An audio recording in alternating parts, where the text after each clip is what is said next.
invested in our state's future workforce with a bold new direction.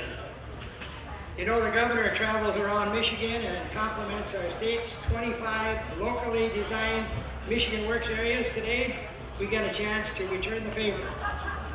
She and the Department of Labor and Economic Growth Director, Keith Cooley, and Deputy Director Andy Levin embarked on the No Worker Left Behind revolutionary approach to transform Michigan's labor force into globally competitive and locally responsive assets for Michigan's businesses. This has certainly been an exciting event. You're going to hear more about it from the governor shortly. Governor Granholm, knowing no worker left behind was the right path, and without state funding in the first year, persisted in supporting the effort with every spare piece of change in the state's coffers. And what a jumpstart to improving our workforce this path proved to be. Fueled with early no worker left behind successes, like the one you're going to hear about shortly today, Governor Granholm and her team engaged the Michigan legislature to collaborate with her in a bipartisan effort. Everyone pulled together, bipartisan, team, to fund no worker left behind activities. A wonderful next step. Governor Granholm has paved the way for Michigan Works and Bay College and NMU and MTech to work together in new and innovative and exciting ways to build the workforce of tomorrow, today, right now. It's here. Thank you, Governor Granholm. You are doing great things. We appreciate it. We love you. We did roll out No Worker Left Behind, and this is a way to team up workforce training, community colleges, and private sector employers to drive the workforce needs that we have in Michigan. So in year one, we struggled and got a little bit of funding, a little bit of federal funding, pieced it together. We were able to enroll 31,000 people in training that are specific to vacancies, people who are unemployed or underemployed, and 11,000 have completed that training, but we did have thousands of people still on the waiting list. For example, there were 4,400 people on waiting lists for nursing alone. So what we wanted to do was to see more funding so that we could open up these slots more. So Andy Levin took this to Washington, begged the federal government, we begged the legislature, and we got more state funding and more federal funding. So now we have more slots for training. But this is the program. The program is, I think, unique in all of the country because it says to our job providers, what is it that you need? What specific training or certification do you need? And then we ask our community colleges largely, or our training programs, can you provide that specific training for that specific employer so that these employees will have a job? And give you the perspective of an employer, what this means from an employer's perspective. Tom's going to give you the perspective of a prospective employee. Laura will give you the perspective, Dr. Coleman, will give you the perspective of the president of Bay College and how Bay College has fashioned its programs to be responsive. And then we'll have cleanup batted by Keith Cooley, whose department is responsible for this whole initiative. So, and I just want to say Michigan Works should be standing up here with us because they have done such a phenomenal job in this area, putting people to work, putting people in training. So thank you for that. So, Dave. Thank you very much. I'll tell you, we could not be here today if it weren't for some key people at the state government. We had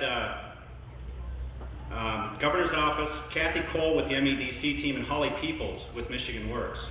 Where's Kathy? Is Kathy here? I saw her earlier. There she is, Kathy. And Holly Peoples, is Holly Peoples here? There she is in the back. And the rest of their teams, too, played such a key role in our being able to continue. In 2012, we want to be able to double to about $200 million.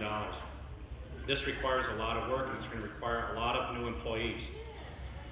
So, we started with trying to find these employees. We're looking for welders, wiring people, assemblers, and we're having a really hard time finding people who are qualified. A lot of applicants, not a lot of qualified applicants. They'd come in, they had the best intentions, they had the work ethic, they had no clue how to do the work. So we contacted Michigan Works, and in 2006 we started using Michigan Works for all of our screening and testing of applicants. And then we heard about this No Worker Left Behind program. Holly Peoples and her team came, and we developed a program with MTech, with Bay College West, 2 other employers in our area. So this is a consortium of several of us. We worked with the Intermediate School District to help us with the facility, and we taught these folks. We got a group of people. I think we had 21 that were originally trained, and we taught them exactly what we wanted them to learn as far as welding. Now these folks went through, and actually Tom is going to tell you his story, so I don't want to front run him, but in that time, with this collaboration, we've hired, with No Worker Left Behind, we hired 6 employees.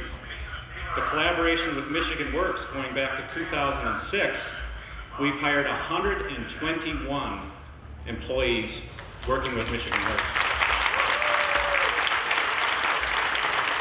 I would like to thank the governor, DLEG, Michigan Works, great work that we have been doing with Andy Levin and his group with the No Worker Left Behind. The partnerships that happen in the UP are renowned around the state. And the welding program that he was just talking about, we partnered not only with Michigan Works, with a group of employers in Iron Mountain. We also partnered with the ISD in Kingsford, because that's where we actually hold the classes.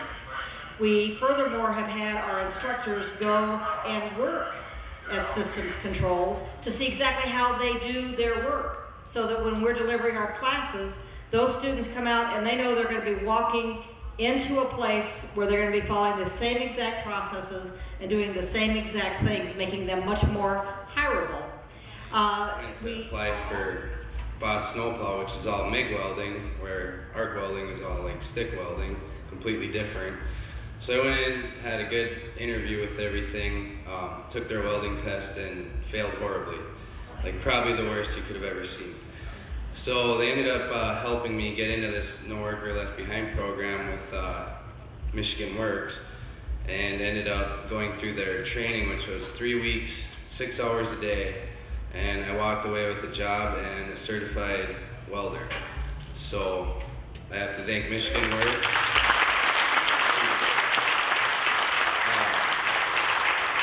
I'd like to thank Michigan Works, the governor, for putting this program on too. My family for all their support to help me get into this, and I think that's about it. And I ended up starting off making $2 more an hour from where I was, which is starting off at $12 an hour. So it's a good start, focusing on green jobs and alternative energy. And our partnerships with Michigan Works is key, because you're the boots on the ground. You're the home base where all of this starts. And I know everyone said thank you to you, but I want you to do something special for me. Folks from Michigan Works, please stand up. You got gray shirts on, so I know who you are. Thank you for the work you've done on our behalf. It would never happen without you. You're the ones that have been the home base for these workers, starting with retraining on through to reemployment, because many workers will need help reentering the workforce after they've completed the coursework and they've earned that certificate. Or that. Congratulations to all of you, especially to Lorna, to Will, to Dave, to Tom. Thank you to the governor for being here, and thank you for letting us share in your celebration.